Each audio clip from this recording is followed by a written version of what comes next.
We often hear that we should consume a variety of different fruits and vegetables. But why and what does that look like? That's what we are going to talk about in this video. Let's start with why eat fruits and vegetables at all, and then we'll look at why consume a variety of different ones.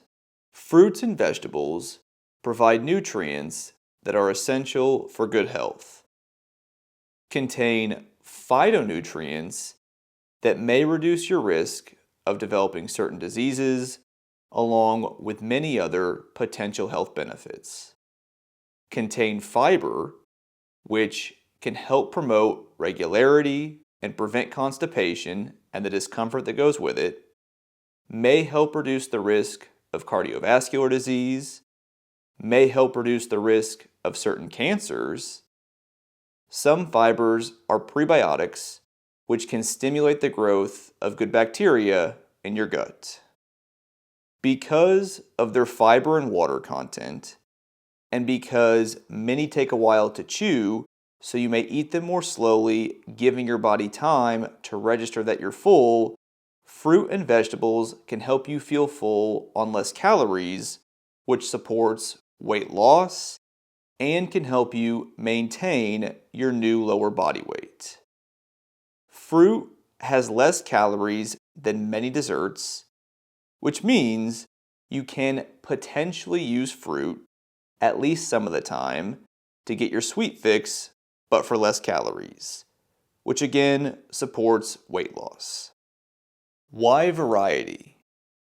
To my understanding, the basis for this recommendation, other than to help with overall enjoyment of the diet by helping to prevent against getting burnt out on eating the same fruits and vegetables all the time, is different fruits and vegetables contain different nutrients and phytonutrients, so eating a wider variety of fruits and vegetables will most likely lead to you consuming a wider variety of nutrients and phytonutrients.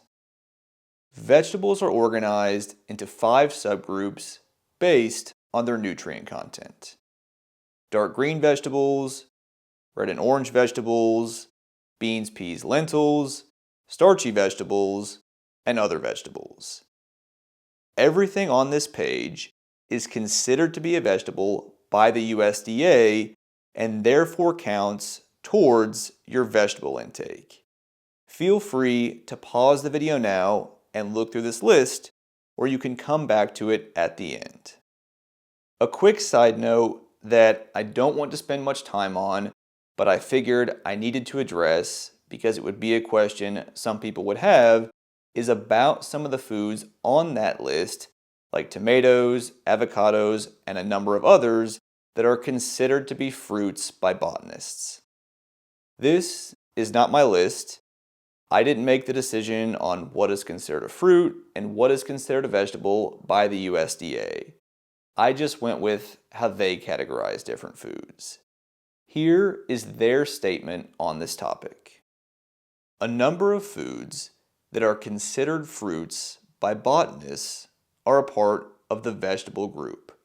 For example, tomatoes, avocados, eggplants, cucumbers, green peppers, zucchini, butternut squash, and others are classified as fruits by botanists because they are the fleshy plant part surrounding its seeds. However, for nutritional and culinary purposes, these foods are considered to be vegetables rather than fruits. The nutritional classification of foods considers not just botany, but a food's nutrient content, use in meals, and taste. The fruit group includes botanical fruits that are sweet and or tart in taste, those which are usually thought of as fruits by consumers. The vegetable group, on the other hand, includes those botanical fruits that are not sweet or tart and are usually consumed along with other vegetables or as a vegetable. So again, everything on the list we just looked at counts toward your vegetable intake. Now let's get into recommendations. To get the nutrient variety and potential health benefits that different vegetables and fruits provide, a simple recommendation is to consume a variety of different colored fruits and vegetables: red, orange, deep yellow, green, blue, purple, white, tan, brown. Think about trying to eat the rainbow. When it comes to vegetables, try to consume some red, orange, or deep yellow and some dark green vegetables most days. Try to consume vegetables from multiple, doesn't have to be all, subgroups most days.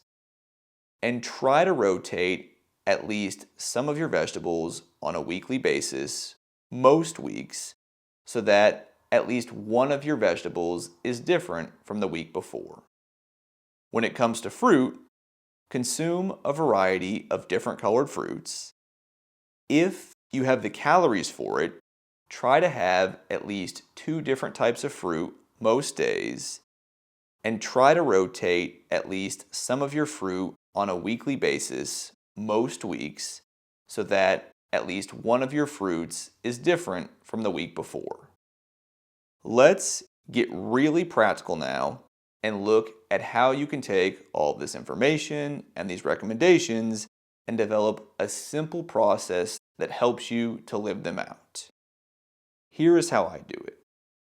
I typically only grocery shop one time per week. So when I'm there, I think, what is my red, orange, or deep yellow vegetable for the week? What is my dark green vegetable for the week? Then I think about the different subgroups of vegetables and try to choose a vegetable from at least one of the other subgroups. I already have one from the dark green and red and orange subgroups. I don't stress about trying to consume a vegetable from all 5 of the subgroups every week. As long as I'm getting a vegetable from at least 3 of the 5 subgroups, I'm good with that. And then the next week, I do the same thing, and all I try to do is make at least one of my vegetables different from the week before. So, to keep it simple, and so I don't have to go to the grocery store more than one time per week, I think about rotating my vegetables on a weekly basis rather than a daily basis. I'm eating a variety of different vegetables most days, but I'm eating the same vegetables all week. Then the next week, when picking out my vegetables, I just try to make at least one of my vegetables different from the week before. And I do the same thing with fruit. I think about trying to consume a variety of different colored fruits and choose 2 to 3 different types for the week. Again, this leads to me eating at least 2 different types of fruit most days, but I'm eating the same types of fruit all week. Then the next week, I try to make at least one of my fruits different from the week before.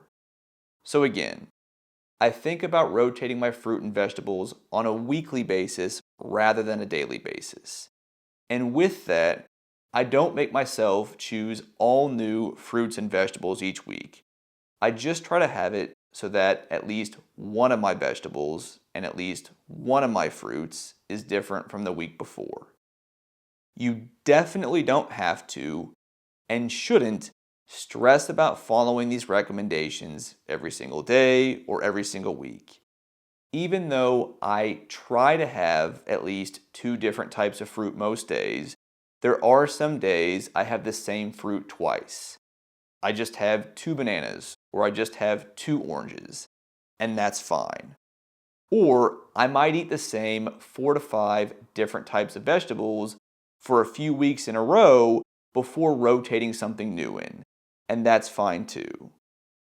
So feel free to use these recommendations to help you increase your food variety and nutrient variety and to give you a process for doing that.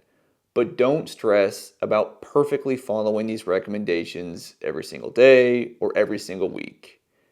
And of course, keep in mind any food allergies or intolerances you have and tweak these recommendations to align with your specific situation if needed.